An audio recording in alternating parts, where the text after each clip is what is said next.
give you a laydown of where things stand in the Middle East over the holidays.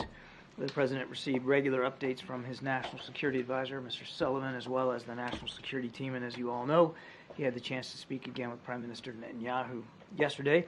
Mr. Sullivan held a phone call with Israel's Minister of Strategic Affairs, Ron Dermer, where they discussed ongoing Israeli military operations and ongoing efforts to see if we can't secure the release of the remaining hostages. The United States remains focused on working with a range of partners to help Israel defend itself, to surge humanitarian assistance to civilians in Gaza, and of course to defend our national security interests in the region. That most certainly includes protecting the free flow of international commerce in the Red Sea. Now, to accomplish these goals, we have established and will continue to maintain a significant force presence in the Middle East. This includes an aircraft carrier strike group centered around the USS Dwight D. Eisenhower with its embarked air wing of some 80 aircraft, as well as an amphibious ready group with its embarked 26th Marine Expeditionary Unit. That amphibious ready group, led by the assault ship USS Bataan, was moved into the eastern Mediterranean in recent days, coinciding with the departure of the aircraft carrier Gerald R. Ford. Now, between the Bataan and the two other ships of her group, the USS Mesa Verde and the USS Carter Hall, this consolidates in that part of the Mediterranean more than 4,000 sailors and Marines and more than 50 aircraft. An amphibious ready group with an embarked Marine Expeditionary Unit is capable of a wide range of operations, and because it is sea-based, remains a highly flexible option to any commander-in-chief when it comes to the potential use of force. These ships and their Marines are augmented by 3 additional squadrons of fighter and attack aircraft that are based ashore, and additional highly capable warships at sea, including a number of destroyers that are specifically designed for ballistic missile defense. Some of those warships are operating in the Red Sea, where they, alongside the ship's aircraft and capabilities of more than 20 other nations, continue to counter Houthi attacks on civilian maritime shipping. You've all seen in the last couple of days what these ships have been able to do in terms of knocking things out of the sky. All told, these U.S. and coalition ships and aircraft contribute to an impressive air and missile defense capability, as well as robust intelligence, surveillance, and reconnaissance capabilities, not to mention offensive and defensive military power. As the President has made clear, the United States does not seek conflict with any nation or actor in the Middle East, nor do we want to see the war between Israel and Hamas widen in the region. But neither will we shrink from the task of defending ourselves, our interests, our partners, or the free flow of international commerce. That's why, earlier today, we released a joint statement alongside 11 countries condemning Houthi attacks on commercial vessels in the Red Sea, one of the world's most critical waterways, and reiterating that these attacks must cease immediately. And just after we released that statement, Singapore came on board. So now there's 13 nations that have signed up to that statement.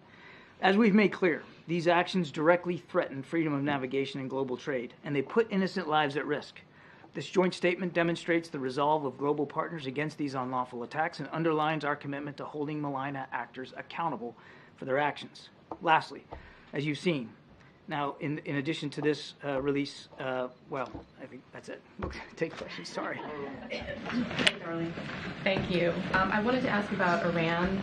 Does the United States have any idea who might be behind the bombings there today? And secondly, does the U.S. think the killing of the Hamas leader in Beirut has significantly changed the strength of Hamas? So on your first question, we aren't at a point now where we have a lot of great detail on this bombing. Certainly, our hearts go out to all the innocent victims and their family members who are obviously their lives are going to be forever changed by this. But we don't have any more detail in terms of how it happened or who might be responsible for it. On your second question, again, I would point you to our Israeli partners to talk more about this. We're again not in a position to confirm the specific reports. I would just tell you that al-Huri was a noted, designated global terrorist, and if he is in fact dead, nobody should be shedding a tear over his loss. I know you said you don't have any great detail on who was responsible, but can you rule out that Israel had anything to do with this? We have no indication at this time at all that Israel was involved in any way whatsoever. No indication, but just to be clear, you don't think, did they support or assist in some other way?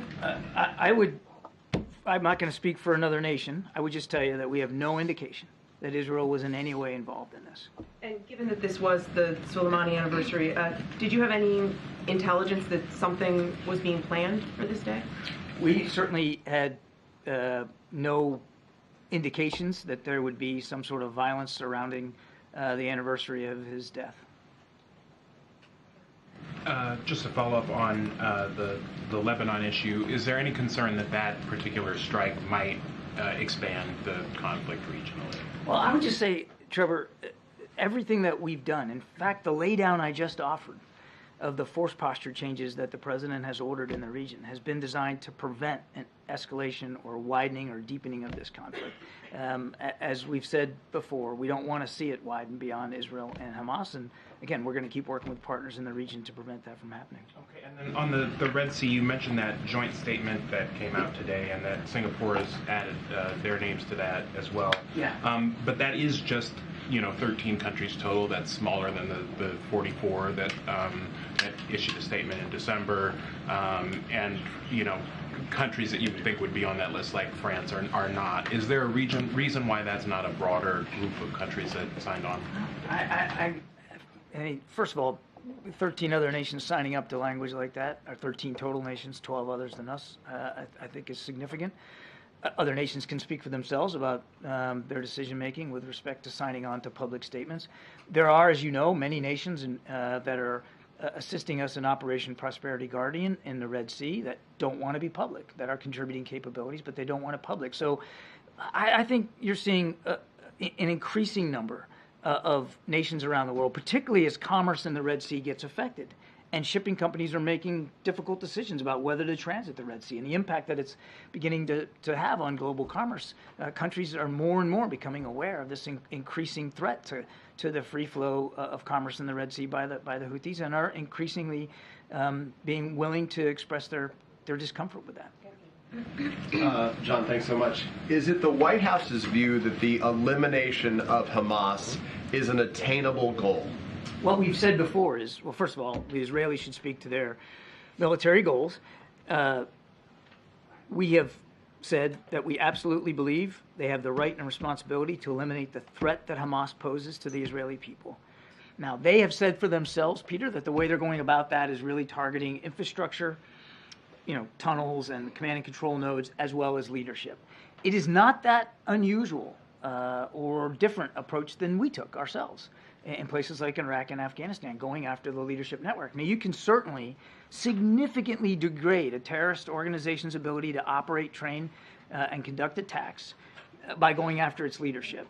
You are probably not going to eliminate the ideology which underpins that group, and we've seen that in Al-Qaeda, ISIS, other groups. So let me be clear, there is a difference between language the U.S. has used in the past with the language degrade, to try to degrade the leadership and the ability to attack. So does the U.S., just to be clear, I understand Israel's role in this, does the U.S. believe the elimination of Hamas, though, is an attainable goal? We believe that it is absolutely an attainable goal for the Israeli military forces to degrade and defeat Hamas's abilities to conduct attacks inside Israel. It can be done militarily. Are you going to eliminate the ideology? No. And are you likely going to erase the group from existence? Probably not. But can you eliminate the threat that Hamas poses to the Israeli people? Absolutely. Okay, let me ask you another question if I can. We've been talking about the Houthis here. We heard from Maersk and some of these other companies that obviously the Danish shipping giant that paused its operations in the Gulf of Aden and in the Red Sea. A lot of other shipping companies are either pausing or rerouting right now. How concerned is the United States that these shipping companies may be pausing or trying to find other routes or revisiting that region altogether right now, given the impact it could have on the United States in terms of supply chain, inflation, whatever else? Well, if we weren't concerned, we wouldn't have stood up an operation in the Red Sea, now consisting of more than 20 nations, to try to protect that commerce. The Red Sea is a vital waterway. A significant amount of global trade flows through that Red Sea. And by forcing nations to go around the Cape of Good Hope, I mean, you're adding weeks and weeks onto voyages, and untold resources now, expenses have to be applied in order to do that. Plus, it's just a more dangerous journey. So obviously there's a concern about the impact on global commerce. Is this a pocketbook issue that Americans could be concerned about, given the supply We chain? haven't seen that effect yet. At risk of being. It would depend on how long this threat goes and on how much more energetic the Houthis think that they might become. I mean, right now we haven't seen an uptick or a specific effect on the U.S. economy, but make no mistake, it is a key international waterway, and it can have an effect on the global economy. Thank you, Karine. Thanks, John. To follow up on the eradication of Hamas, does the U.S. know how many more members of Hamas are left to eradicate? We have estimates. I'm loath to put the numbers out there right now because they are just estimates. But Hamas still has a significant force posture inside Gaza. Is there any way you can characterize the progress that's been made in terms of percentage? How is Israel done, basically? If you're, if it's their operation, obviously you're keeping track of progress. I've been trying real hard not to give them a report card here, and I think that's a wise thing for us to do, is to refrain from analyzing and armchair quarterbacking their military operations. They themselves have said that they have targeted and been successful against a range of leadership of Hamas, certainly at the brigade level and higher. And remember, these guys are organized like a military. It's not just some ragtag group of terrorists. I mean, they have a pretty sophisticated military underpinning and structure to them, and they've gone after quite a bit of those leaders. They've gone after a lot of their mid-range and lower-level fighters as well. I think I'm going to let Israel characterize how they've been doing, but they have, without question, let me just say this broadly, they have had an effect on Hamas's ability to command and control itself, to resource itself, and quite frankly, to lead their troops. And just one quick clarification on the airstrike in Lebanon. Is the U.S. assessing to try to determine who is responsible for that? For which one? The airstrike in Lebanon that killed the Hamas leader. I'm not aware of any efforts of the United States to assess that or to analyze that. We certainly weren't involved in any way whatsoever. Thank you so much, John. Moving on to Ukraine, first of all, just your assessment of what we've seen in the last few days, but then also there's a Newsweek report that the U.S. is going to destroy several hundred, quote-unquote, expired ATACMS, which is, of course, a weapon that President Zelensky has asked for specifically. Can you confirm that? And is it possible that the U.S. could send those to Ukraine? And would that be a political decision or a military decision? I cannot confirm those reports. That's really a better question put to the Department of Defense. How about a lay of the land in the last few days, where we are? I mean, look, just broadly speaking, in the last 48 to 72 hours, you all seen that Russia continues to launch drone and missile attacks, including ballistic missile attacks, on targets inside Ukraine, to include not only military targets in Ukraine, but civilian targets in Ukraine, to continue to try to weaponize winter, to go after their infrastructure. I mean, so for all the ballyhoo that I heard in the last few days about Mr. Putin and some press reports that he's all of a sudden willing to negotiate, he sure doesn't act like a guy who's willing to negotiate. He's doing everything he can to try to put the Ukrainians on their back feet, which is why it's so important that this supplemental funding request that the president put forward gets passed. We have given now Ukraine the last security assistance package that we have funds to support right before New Year's, right after Christmas. And we've got to get support from Congress so we can continue to do that. Israel, too. South Africa's filed this 84-page lawsuit against Israel, accusing them of genocide. Israel says that this is blood libel. Does Washington agree? And where does this put Washington and Pretoria? We find this submission meritless, counterproductive, and completely without any basis in fact whatsoever. Thanks a lot, John. What's the U.S. assessment of the larger goal that Israel has set to eradicate Hamas? Is that still considered to be a realistic and wise military objective? I think I just answered that with Peter. We don't believe that military attacks alone are going to eradicate an ideology. And it's not likely that you're going to get rid of every single Hamas fighter. So in that sense, I mean, you still have to reconcile yourself with the fact that there may still be some Hamas around, even when your military operation is over. That said, what they absolutely can do is eradicate the threat that Hamas poses to the Israeli people. And you can do that by going after leadership. You can do that by going after their infrastructure. You can do that by going after their resource. And we showed that with respect to ISIS and Al-Qaeda. It can be done. ISIS and Al-Qaeda still exist, but they are nowhere near the kind of threats that they once posed. So it can be done militarily. A couple more on Israel. Maybe this came up on Jake's call, but do you guys feel like you have any path forward on Israel's decision to withhold tax revenue from the Palestinian Authority? And then do you have any reaction to the Supreme Court in Israel striking down the judicial reform package that the Prime Minister put forward? I know the President has weighed in on it previously.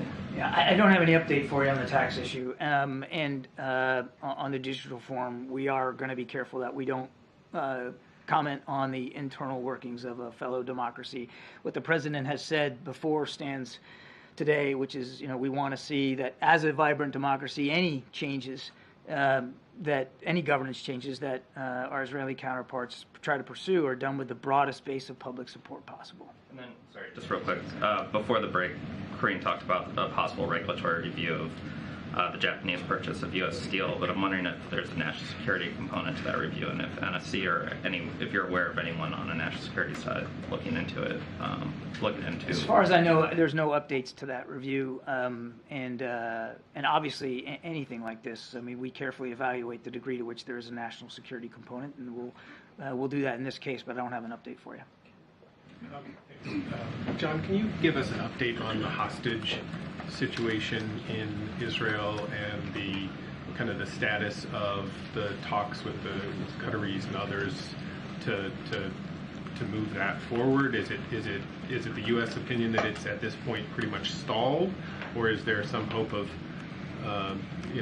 reviving that in the near future? Well, there's always hope, and we're not going to stop hoping to try to get all those hostages home. What I can tell you is that the conversations are ongoing, they're real, and we are pursuing them with the same sense of energy that we were, a month or two ago when we were able to get some 50 hostages out.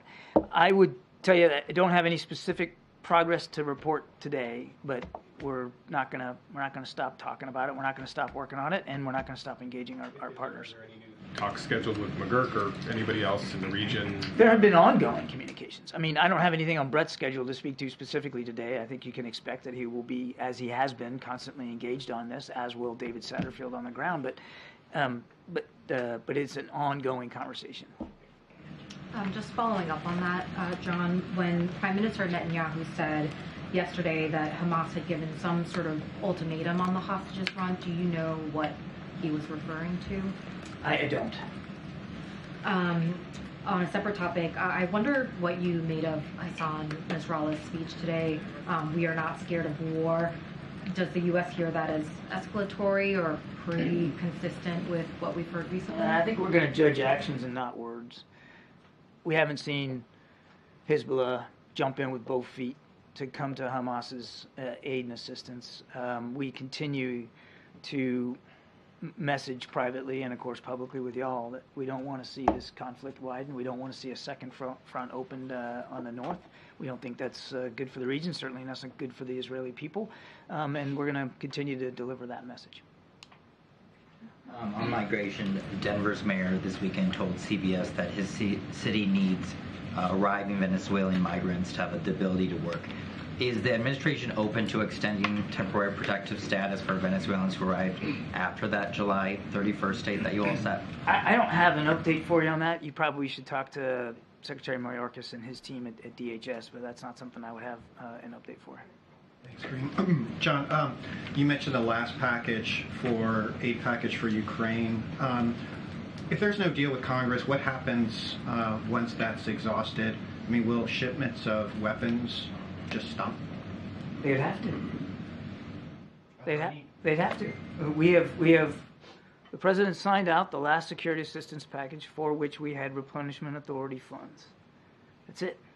We need the supplemental pass so that we can provide additional security assistance to Ukraine. Now, there's always a lag of days, if not weeks, each time we sign out one of these packages. So the things that were signed out on the 27th have not all been delivered to Ukraine. That will come in coming days and weeks.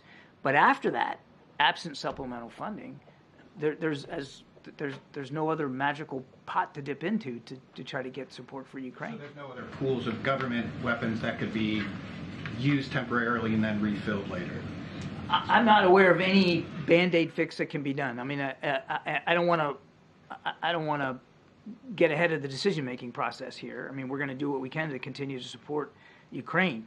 But in terms of the kinds of security assistance that we've been able to provide and the frequency with which we have provided it every 2 weeks, that ended on the 27th when we submitted our last one for the year, the last one that we had funding applied to.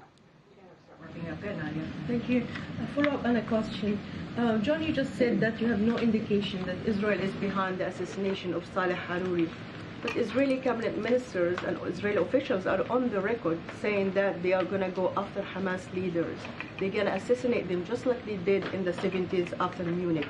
So do you dismiss what they're saying as maybe it's not the responsibility? My comment was nothing to dismiss anything they said. I was asked a simple question: do we have evidence that Israel was responsible for it? And I said we didn't. Now, Israel, as I've said before, has a right and responsibility to go after the threat that Hamas poses, which means they have a right and responsibility to go after the leadership of Hamas. Now, as I've also said many, many times from the podium, we expect that they'll do that in accordance with international law. A question. Yesterday, the State Department condemned the statement of two Israeli cabinet ministers calling for the displacement of Palestinians. Yeah. And I'm sure that's a position of the White House as well. It is. But practically, how do you enforce that? You have so much leverage over Israel. Apart from condemnation, what practically can you do to stop this plan? Because Netanyahu defiantly challenged the White House when it comes to a state solution and other issues with keeping soldiers in the northern part of Gaza. First of all, I don't think we can call it a plan. These are comments by two cabinet officers. That doesn't constitute an Israeli plan to relocate people out of Gaza. So I don't think we should get ahead of where we are right now. And you're right, that statement does speak for the United States government and for this administration in terms of our complete refusal and rebuke of any forced displacement outside of Gaza of any Palestinians. We have made that clear to our Israeli counterparts in private sessions. We certainly have made that publicly, and that's not going to change. Thank you, Karine. Admiral, back to Ukraine for a minute. It was well chronicled earlier in the war the heavy losses the Russian military took in terms of equipment, firepower, and such. In the wake of this recent barrage, though, launched on these Ukrainian cities, what is the current U.S. assessment of just what the Russian military's currently capabilities? Interesting that they have to keep reaching out to other countries to shore up their inventory of artillery shells and missiles and, of course, drones. A lot of these drones that were launched in the last 72 hours were Iranian-made or Iranian-designed drones. We know that this war has had an impact on Mr. Putin's war-making capability, particularly when it comes to munitions, artillery, drones, missiles. We also know that he still has a sizable amount of his Air Force available to him, a sizable amount of his ground mechanized capability available to him. And of course, while his Navy has been challenged in the Black Sea, it's really only been the Black Sea fleet that has been affected. He also has an advantage in manpower because Russia is just a bigger country. And he doesn't have to, unlike President Zelensky, he doesn't have to answer to the Russian people about mobilizations and taking prisoners out of jail cells and putting them on the battlefront. He has gone through an enormous amount of manpower in the last 2 years of war, and we know that he's going to continue to try to throw manpower at it. All that said, Jonathan, that's on the plus side of the ledger for him. On the negative side of the ledger, command and control in the Russian army is still abysmal. Morale, leadership, absolutely at the dirt floor. They are still heavily reliant on long-range kind of strikes because they got that available to them. When they engage the Ukrainian forces on the ground, they're not having much success. For this so-called ballyhooed counteroffensive that they were going to launch themselves, they've really achieved nothing in recent weeks and months. This is a military that still has not really learned the lessons that you would think a modern military would learn after 2 years of war. In the back, way in the back. In the back. Yeah, Admiral, you said that the United States doesn't want a second front, and you also said that Israel has a right and responsibility to go after the Hamas leadership. But isn't the United States and the President, aren't they exactly widening and escalating this, given the fact that the U.S. is supporting chasing Hamas leadership outside of Gaza? I mean, the fact that it's going into Lebanon, a sovereign nation. Again, your question is presuming an awful lot, and is presuming that I said things I didn't say. I'm not confirming that the Israelis took this airstrike. I would refer you to them to speak to their military operations. I did. Nevertheless, I'm not confirming that they took this strike. They have a right and responsibility to go after Hamas leadership, and we expect that they'll do that in accordance with international law. Nothing's changed about the fact that we don't want the conflict to widen. I mean, heck, my opening statement was 4 or 5 pages worth of talking about all the kind of capabilities that the president's putting in the region to prevent that very outcome. Okay, so let me follow up on that then. Given the Red Sea patrols, we knew in advance of those being set up that the Iranian defense minister said very clearly, nobody can make a move in a region where we have predominance. The United States knew that, set it up anyway. Is that not being seen as a provocation? If you know that Iran sees that as a provocation, you take the action anyway. Well, that's certainly turning things on their upside down, isn't it? Wouldn't you consider provocation launching ballistic missiles and drones at commercial? Wait, let me finish. Wouldn't that be considered provocation? Targeting innocent merchant shipping and innocent merchant sailors? That's a provocation. What we're doing, what Prosperity Garden is all about, and go on web, you can look at it, it's a defensive posture. It's a coalition of the willing of maritime nations coming together to try to protect international shipping that affects the global economy. Escalation, because in turn what has happened is... So you're denying then that there has been an escalation since the Red Sea patrol? I totally disagree with the premise of your question. It wasn't the United States who decided to attack commercial shipping in the Red Sea. The Houthis did that. And who are the Houthis backed by? Iran. As I've said before, Iran provided the missiles that the Houthis are using. We are simply in a defensive posture to try to protect that commercial shipping, and we have in the last 48 hours. Then there's been an escalation. Now Iran has launched a frigate into that, so there has been an escalation. Okay, again, let me stop you. The fact that they...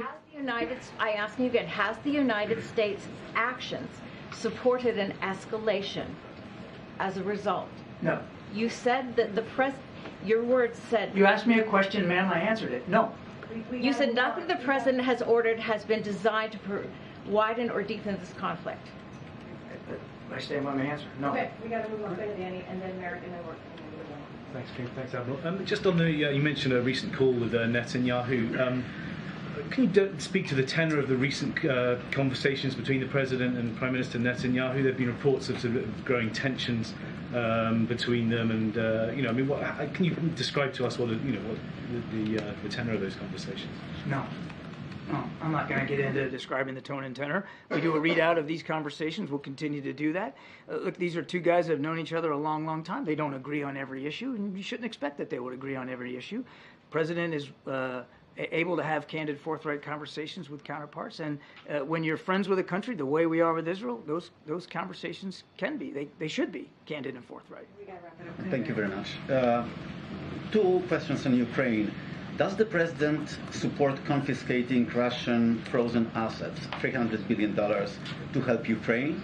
And second question, how much of the equipment that was delivered to Ukraine by the U.S. has been damaged by Russia? Do you have any assessment? What are their capabilities in terms of the equipment delivered by the West and the United States? On your first question, we're still talking to partners about what reconstruction and recovery needs to look like in Ukraine after the war, but obviously our main focus right now is helping them in this fight against Russian aggression. And on your second question, that's a better question put to the Ukrainian Defense Forces, not the United States. We are working very, very hard to make sure that every system that is provided to Ukraine, there's a measure of accountability for it, that we can assure the Congress and the American people that that material is being used appropriately on the field of battle. And we've seen no indication that it hasn't been, that there's been some wide-scale corruption or misuse by the Ukrainian military. But it is war. It is war. And these things are sometimes being expended hand to mouth. I mean, they no sooner get into Ukraine than the Ukrainians are firing them at Russian troops. So we're working real hard on accountability. But as for every single bullet and bean that have been given to Ukraine, I mean, that's really something for the Ukrainians to speak to. Every single bullet. I'm asking about, in general, about Ukrainian capabilities in the war with Russia. Are you tracking those?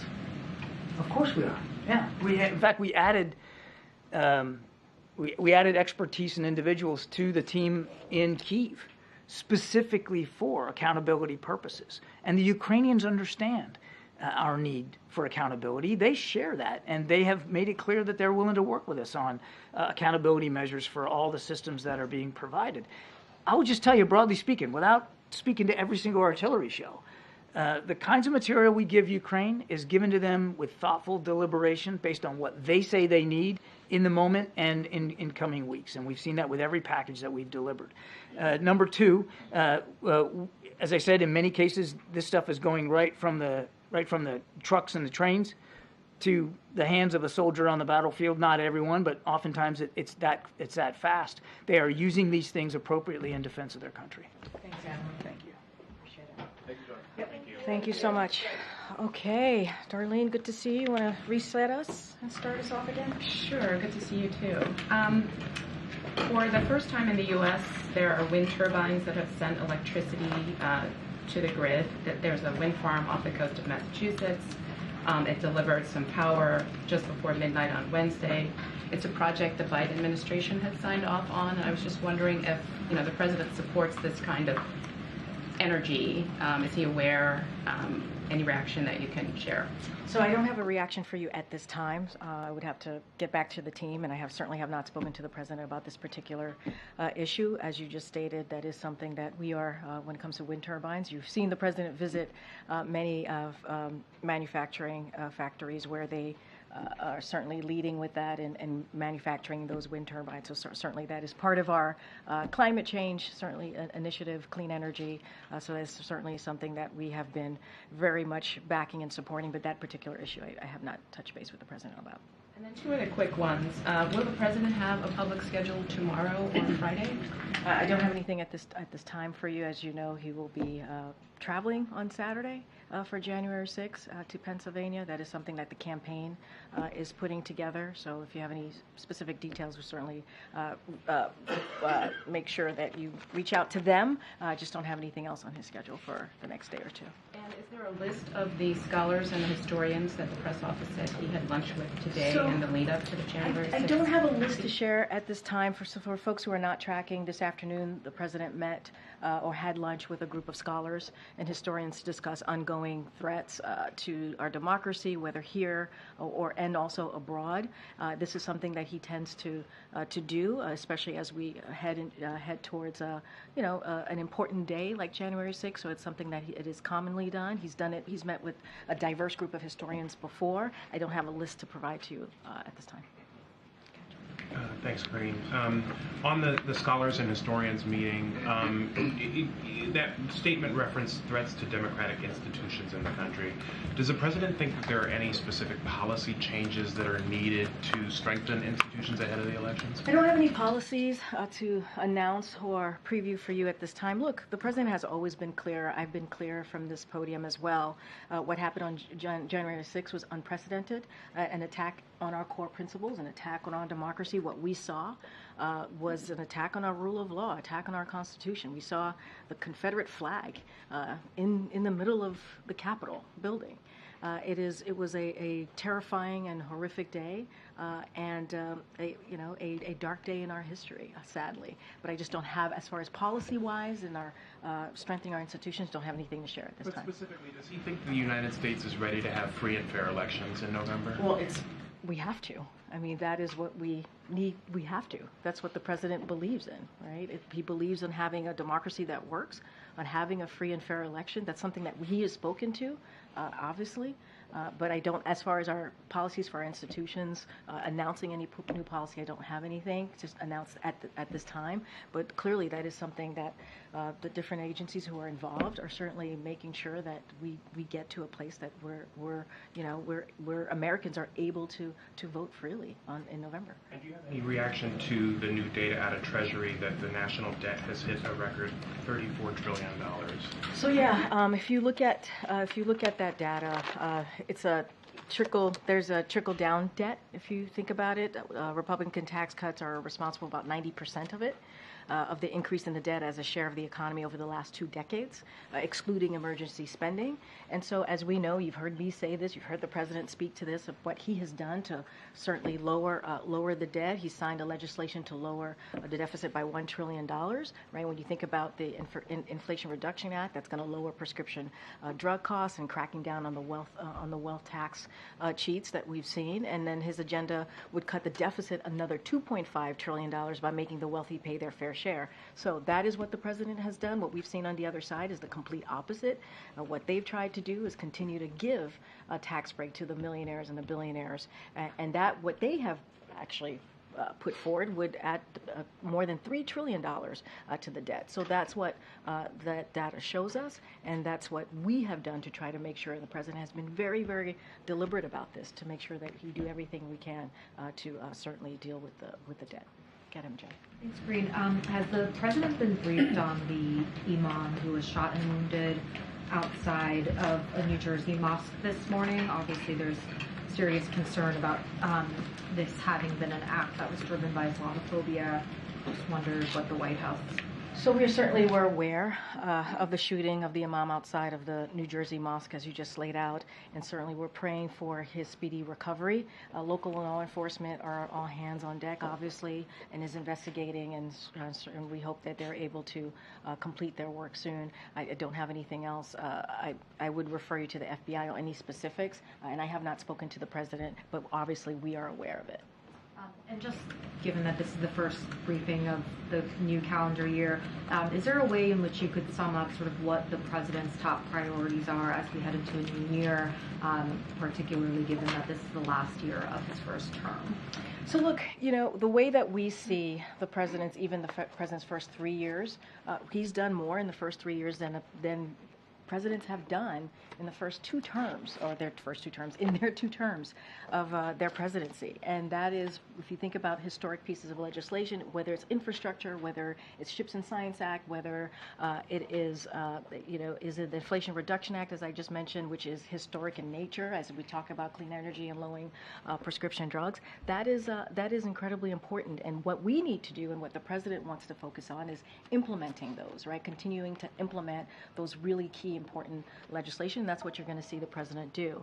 Last year in his State of the Union, you heard the president speak to finishing the job, and so that is something that he wants to continue to do, right? Whether it's making sure we have veterans, making sure that unity agenda that he talked about, making sure that we're focusing on our veterans, focusing on getting fentanyl off the street, focusing on how do we deal with cancer. Those are the things that the president's going to continue to talk about. And one of the very important things in the Inflation Reduction Act is that insulin cap at $35 for adults. He wants to make sure that happens for all Americans. So there's a lot to work on. We saw the data coming out of 2023 on the economy and where the economy is headed, and how Bidenomics we believe is working because of that data. And so there's still a lot of work to do, and that's what you're going to see from this president. The emphasis heavily on implementation as opposed to there being other pieces of legislation that the White House is hopeful. I mean, look, I think when he talks about the unity agenda, there's more things to be done, right? There's more work to be done that continues on the historic, I think the historic first term that the president has had. So certainly there are more things to be done, but implementing those historic pieces of legislation is important as well. Secretary Mayorkas has obviously been up on the Hill negotiating this deal, trying to hammer out something on the border, but at the same time the House is formally beginning impeachment proceedings against him. Do you have any concern that this will complicate a deal? It could hurt negotiations, especially as we're up against the clock here? So I kind of addressed this at the top, how baseless it is and how they're wasting their time on impeachment proceedings that make no sense. And that's not what the American people want them to focus on. And that's certainly, we see that from House Republicans, obviously, and it's a political stunt. It's baseless. It's purely baseless. And instead of coming together to deal with potentially what's going to happen on January 19th, a shutdown, instead of dealing with that and really keeping to their word of that bipartisan agreement that the president did and made back in 2023 and keeping that deal, 2/3 of House Republicans voted for that. We saw bipartisan support in the Senate. And what they're doing is they're not doing their job. They're focusing on something that Americans do not want to see. They want us to deliver on things that matter to them. But regardless of that, are you concerned that the fact that they are taking this action, even if you disagree with it, that it's going to make this more difficult? It's going to complicate all of this? We think it's baseless, and we think it's a waste of time, and we think it's not the focus that they should have. That's not the focus that Americans want them to have. And so, look, we were able to come together when you think about the budget, when you think about where we're headed potentially on the 19th, to come with a bipartisan agreement to keep the government open. That was done in a bipartisan way. 2/3 of House Republicans voted for that. So we can get this done. They agreed on it. But yet they want to focus on something that is not going to keep the government open, that's for sure. Okay, Karine. Last night the president said that he needed more money to protect the U.S. southern border. Give me the money. Does he think it's a lack of money, a lack of funding that has led to the current situation at the border? I mean, look, it's certainly there's a reason. Let me step back for a second. If you look at the national security supplemental that the president put forward, he put border security in there, right? Because he believes in order to get the work done at the border, we need more resources. DHS needs more resources. Our Border Patrol agents need more resources. We need more immigration judges. We need more resources to get this done. We need the technology at the border to deal with what's going on with migrants at the border. And last May, the Speaker and the Republicans in the House, they voted to get rid of 2,000 Border Patrol agents. I mean, that's their focus. So, of course, that's not helpful. So we need the resources to actually do the work, and they keep getting in the way. House Republicans keep getting in the way of doing the work to deal with what we're seeing at the border. So they're obstructing. House Republicans are obstructing. That's what they're doing right now. But does the president believe it's just a money issue, or does he think that the policies have to change? Well, I would remind you, Weijia, on the first day of his administration, he put forth a comprehensive immigration policy, legislation, and he presented that to Congress. And he did that because he understands that the immigration process or the system has been broken for decades. So obviously, we need to change policy and work on policy to deal with a broken system. So it's both. It is, and that's what you've been seeing from the Senate side. Both Republicans and Democrats have been talking and negotiating for the past couple of weeks on how to deal with the border situation, border security, and it's been a policy conversation and a funding conversation. So it's both. And does he have any New Year's resolutions? I don't have the president's New Year's resolution. I think what I will say is that the president wants to continue doing the job that he has said that he's going to do on behalf of the American people. That's what we have seen him do the last 3 years. I've talked about the historic piece of legislation that's actually going to deal with health care, going to deal with veterans' health, right? Going to deal with clean energy and climate change, going to deal with key issues that matter to the American people, Bidenomics, making sure that the economy works for all, we're building the middle class. Those are the things that the president's going to focus on. Go ahead, Justin. Two quick ones. The first, after the plane crash in Japan, I'm wondering both has the administration offered any support or is it working on the investigation of the crash, and has it prompted any review, especially of certain tarmac safety procedures? Let me just first say, Justin, our hearts go out to the families of the Japanese service members who lost their lives in this terrible accident. So we're glad that the passengers and obviously the crew members were able to get out on the commercial flight was able to get out safely. That is incredibly important. Any specifics on any questions about investigations, that was something for the government of Japan to speak to. The resignation yesterday of Harvard's president seemed to generate a lot of conversation.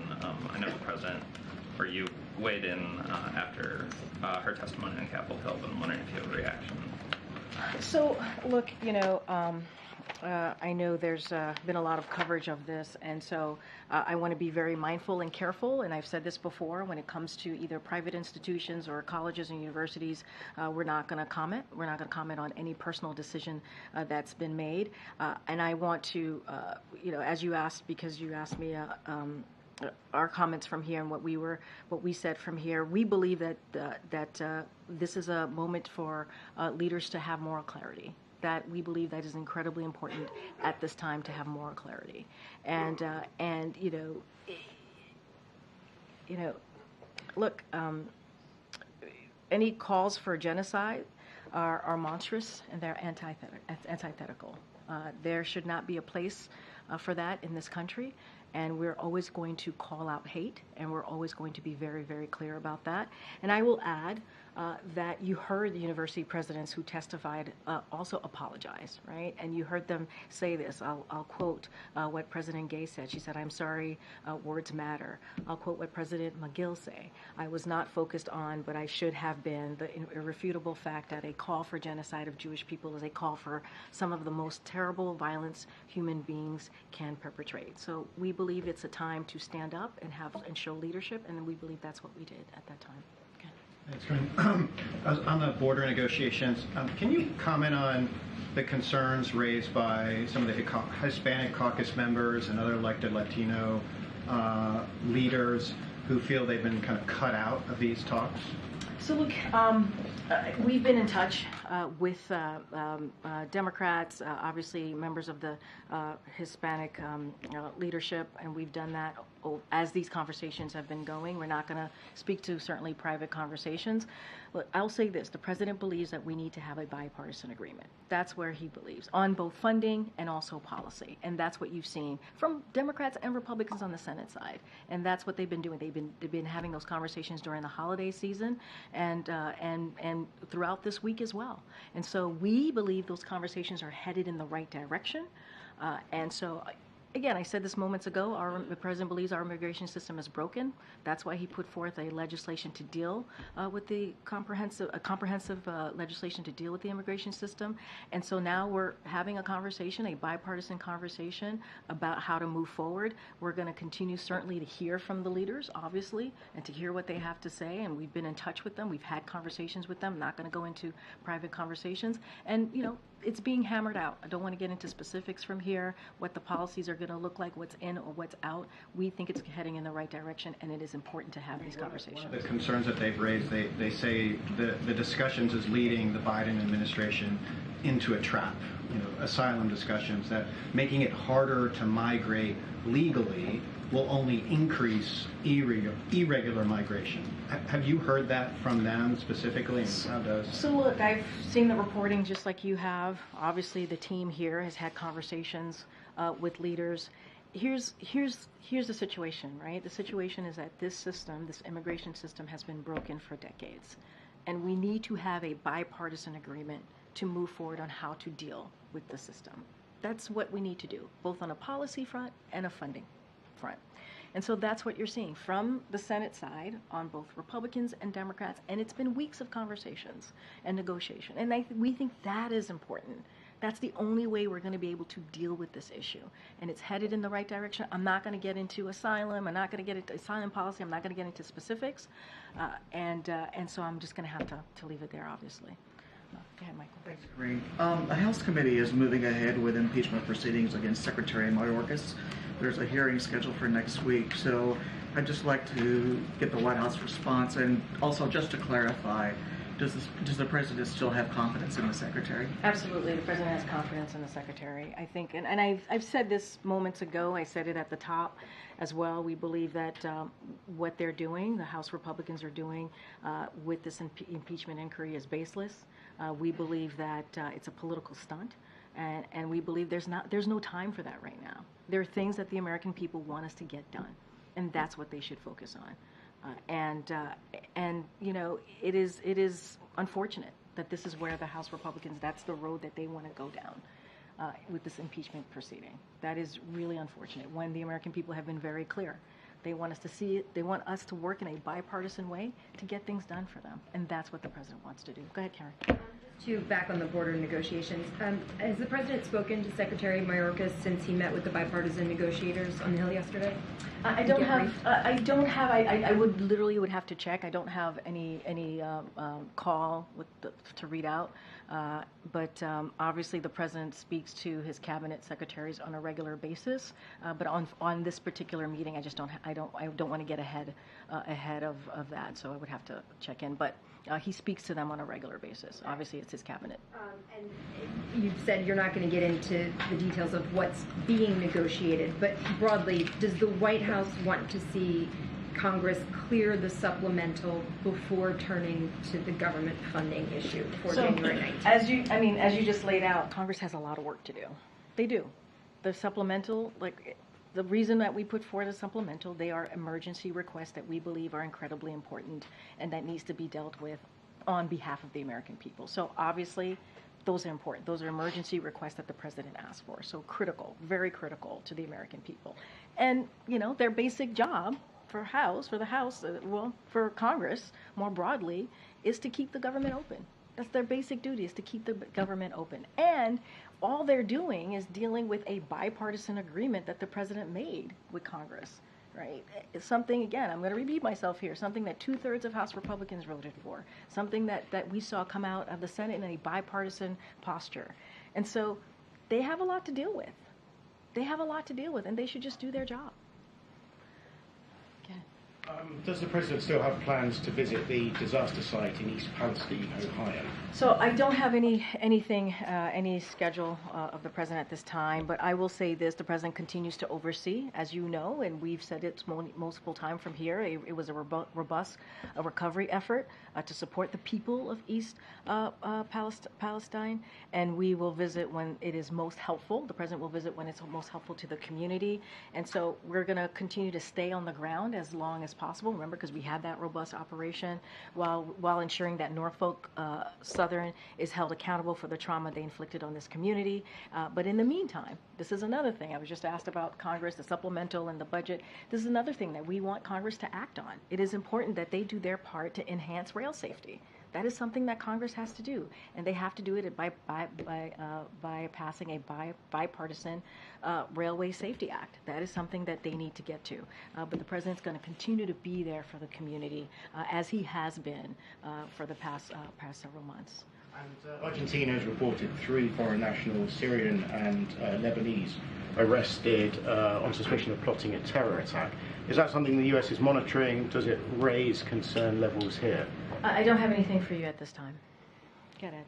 Federal debt, I want to ask you about. So I heard you blame the Republicans for the federal debt, but President Biden has been in office for 35 months, and over the past 3 months, the U.S. has added $10 billion per day to the federal debt.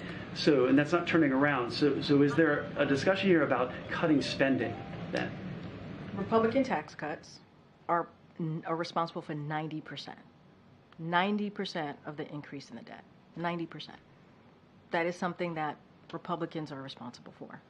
What the president has done, and you've heard us talk about it, I just talked about this, he's put forth legislation like lowering the deficit by $1 trillion.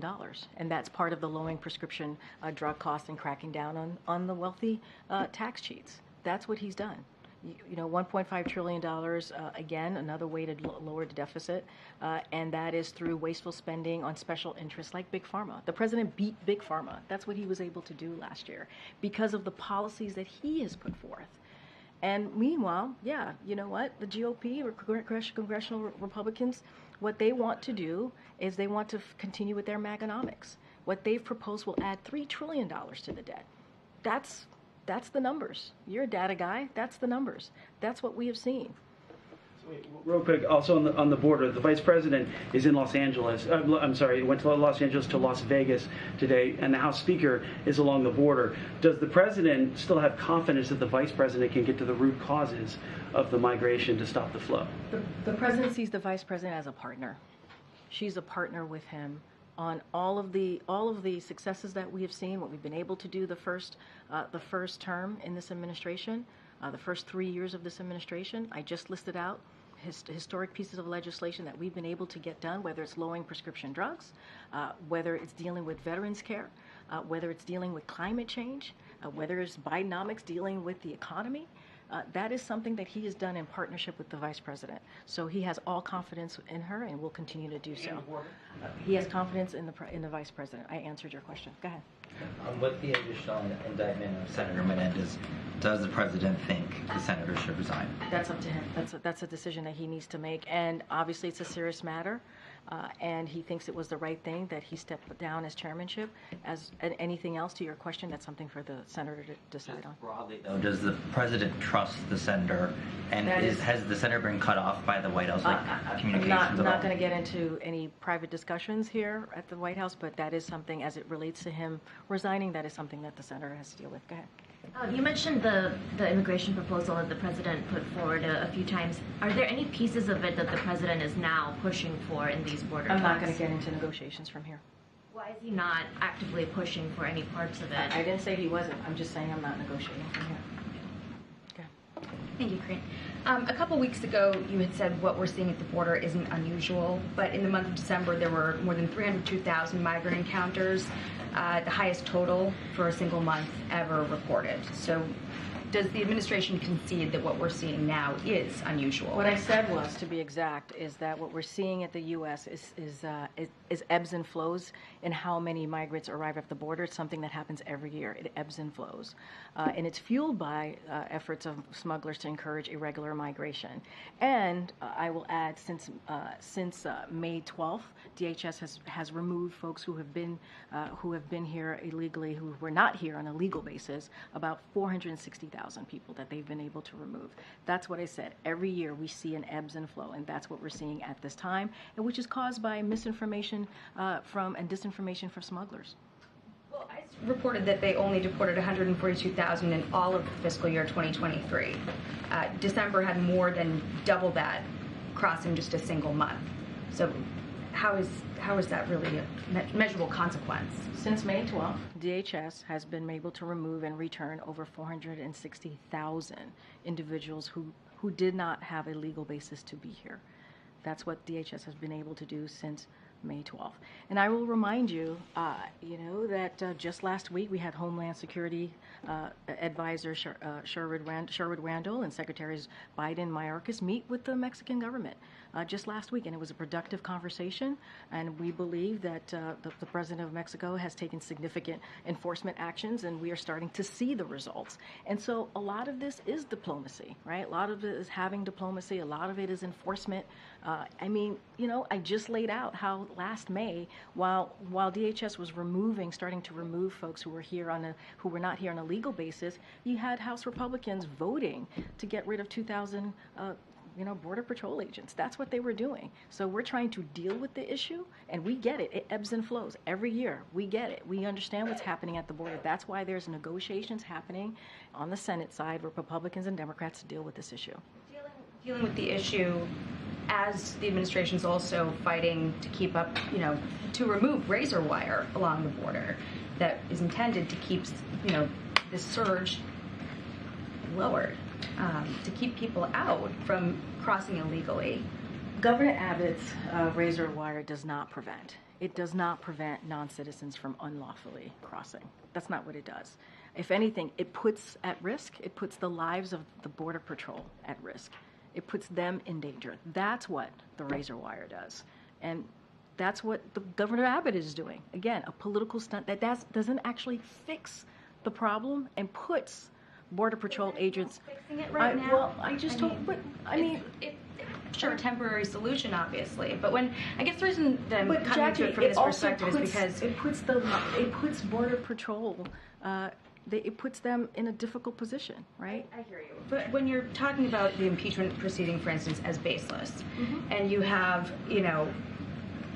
Democrats calling on the administration to do more. You had the mayor of Denver today saying that Denver has become the highest city per capita for migrant recipients in the country. You've had mayors in New York and Chicago begging for more federal help, saying that the administration is not answering them. And then you have Texas saying that they've had to take measures into their own hands because the administration isn't enforcing existing laws on the books.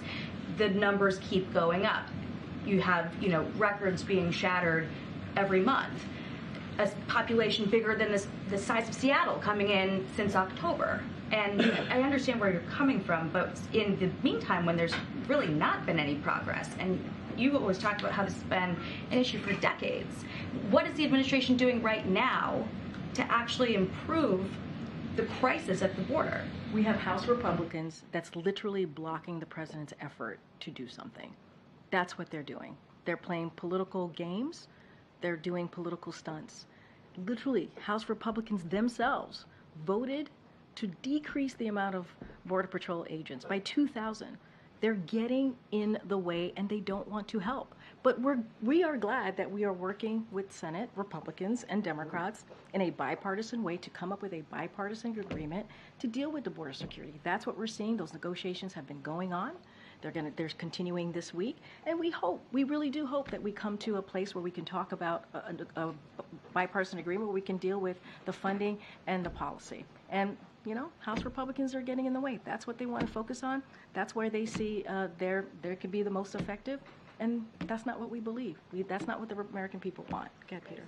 Just to be clear, how does the razor wire put Border Patrol agents at risk, Karine? The Biden administration themselves said that the agents have been cutting the wire to provide medical assistance to migrants or to apprehend migrants who have already crossed into U.S. territory. Let me be more clear. It makes it more difficult. It actually makes it more difficult for Border Patrol to apprehend those who do cross. So I'm going to just clear that up a little bit. It just makes it just to be more clear. It does make it more difficult for them to do their jobs, right? It does. A quick last question, if we can. President Biden obviously campaigned on the idea of being a bipartisan leader, the ability to work together. One of his biggest successes, the White House would say, would be the infrastructure law right now, $1 trillion. It was approved with the support of Democrats and Republicans. Right now, there's a new Republican House Speaker. President Biden hasn't had a one-on-one meeting with him yet. Many weeks have now passed. Is there any indication when that would happen, and what's precluding the president from saying, Speaker Johnson, come to the White House, let's sit down and talk about this? So here's what I'll say to that. You have Speaker Johnson, who has been very clear where he stands on the border, right? Who continues with the House Republicans to make this a political issue and to move forward with political stunts, and has blocked any efforts for the president to deal with the border. That's what we've seen. That is what we've seen from the speaker. Now, the president has been able, with his team, right, to have a bipartisan conversation and negotiation with senators, Republicans and Democrats. That is a good thing. That is a good thing. We think those negotiations are headed in the right way as we talk about border security. And, we are hopeful. We are hopeful that we'll come to a place that we are dealing with an issue that Americans really care about. And that's where we are, Peter. That is where I don't have anything to read out to you, but that is the playing field that we're seeing right now. That is. Thanks, everybody. I'll see you tomorrow.